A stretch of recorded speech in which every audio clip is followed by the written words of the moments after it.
E isso gerou, ao longo desses anos, muitos protocolos. Nós tivemos até 2002, me parece que foram 31 ou 32, depois de 2002 nós tivemos em torno de mais uns 15 publicados, alguns em consulta, enfim, mas há um grande déficit de montagem de protocolos e, mais do que isso, de atualização dos protocolos existentes. Então, esse também é um desafio que aí está se impondo nesse momento. Mas a elaboração do protocolo, então, ela tem diversas funções. Uma delas, que eu diria que é, talvez, uma das mais importantes, eu vou insistir nisso, na parametrização da prescrição. Para isso, esse protocolo ele tem que ser absolutamente aceitável do ponto de vista técnico. Ele tem que ser defensável, ele tem que ser acessível, ele tem que ser tecnicamente bem elaborado. E é preciso ganhar os médicos para que adotem o protocolo, porque senão ele vira letra morta e nós continuamos com o mesmo problema. Então, o primeiro desafio de um protocolo é conseguir implantá-lo adequadamente e conseguir com que os médicos prescritores adotem aquele protocolo como um orientador, vamos dizer assim, para a sua conduta terapêutica. Mas a função do protocolo ela vai além disso, né? Ela tem outras implicações extremamente importantes. Ela tem uma função que eu reputo como uma das mais importantes, que é uma função também educacional do protocolo.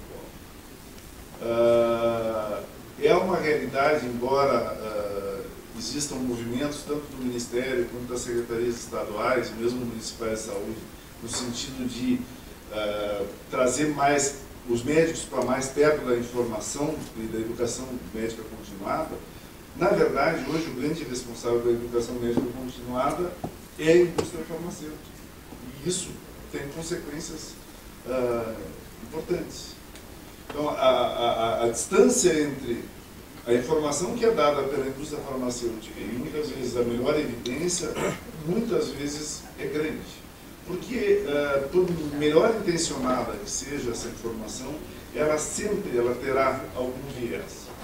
E o protocolo clínico ele tem a intenção de fazer uma análise adequada dos estudos clínicos, que também, na sua maioria, são financiados pela indústria, fazer uma análise adequada disso e conseguir colocar numa balança adequadamente o que é a real evidência científica e o que é o viés do interesse comercial, que a gente não pode deixar de considerar em alguns estudos. Então, ao elaborar um protocolo que é feito por especialistas, que é submetido à consulta pública, que traz em si a melhor evidência e busca e discute isso e tem como centro a medicina baseada em evidências, ele tem essa função de levar conhecimento, trazer para os médicos a maior proximidade da própria informação e um acesso mais abreviado, vamos dizer assim, às informações de estudos e da bibliografia. E isso é, sem dúvida nenhuma, uma realidade. O protocolo também tem um papel importante, igualmente educacional, para os próprios pacientes. Na medida em que se tenha termo de consentimento informado estabelecido dentro do protocolo, e a exigência de ele ser preenchido e assinado, e a exigência de que o médico oriente adequadamente o paciente, e a própria ficha de orientação ao paciente que tem na maioria dos protocolos publicados, isso contribui para o esclarecimento realmente dos pacientes, para que eles possam, de forma informada, participar mais ativamente das decisões terapêuticas que vão ser tomadas em relação à saúde de cada paciente. Os protocolos têm, além disso, uma função gerencial importante. No momento que eu tenho um protocolo com 1, com 2, com 3, com 4 medicamentos, e que eu tenho uma realidade epidemiológica em determinada região, em determinada cidade, em determinado estado, com aquele protocolo eu sou capaz de prever a prescrição, e com isso eu sou capaz de prever a necessidade de medicamento, eu sou capaz de prever a necessidade de compra, prever e estabelecer a melhor forma de dispensação. E isso, dito assim, pode parecer uma coisa extremamente simples, mas quem é gestor sabe o valor de ter uma informação dessa natureza, saber o que eu posso esperar num ano de prescrição de determinado medicamento para tratar determinada doença. Isso faz toda a diferença para quem está lidando com um orçamento muitas vezes curto e muitas vezes sem informação. Então, o protocolo ele tem um papel essencial nisso. Ele ajuda a organizar a administração, ele ajuda a organizar o planejamento, ajuda a planejar o orçamento de cada secretaria.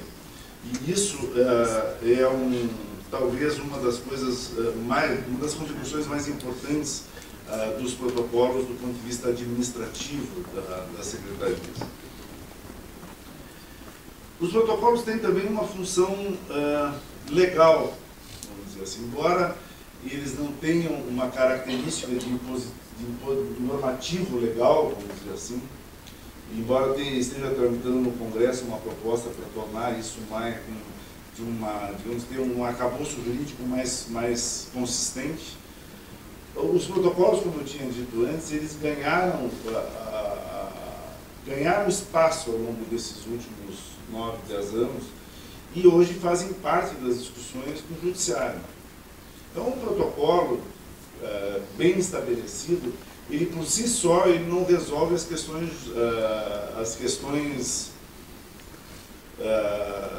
legais, enfim, as demandas judiciais, vamos dizer. Mas ele contribui grandemente. Se tiveres um protocolo adequadamente estabelecido e um gestor que consiga estabelecer a ponte entre a Secretaria Estadual, Municipal e o Judiciário, mediado pelo protocolo, isso tem um efeito extremamente importante na redução das demandas e na redução das próprias decisões judiciais. E isso tem vários exemplos em vários estados do país que conseguiram tornar isso uma realidade. Bem, então a importância do protocolo para o SUS, para a prescrição, para os gestores, é muito rapidamente essa. Ela tem todas essas características, primeiro, de parametrizar a prescrição, orientar médico, orientar paciente, possibilitar um melhor gerenciamento do sistema, possibilitar um melhor planejamento, um melhor financiamento, enfim. E o que nós temos para frente? Então, isso me parece, colocado dessa forma, uma maneira de encaminhar os procedimentos, enfim, os medicamentos de alto custo. O Ministério, ao longo desses últimos anos, teve algumas dificuldades, eu acho que é preciso que se diga isso, na publicação, na elaboração e na atualização dos protocolos.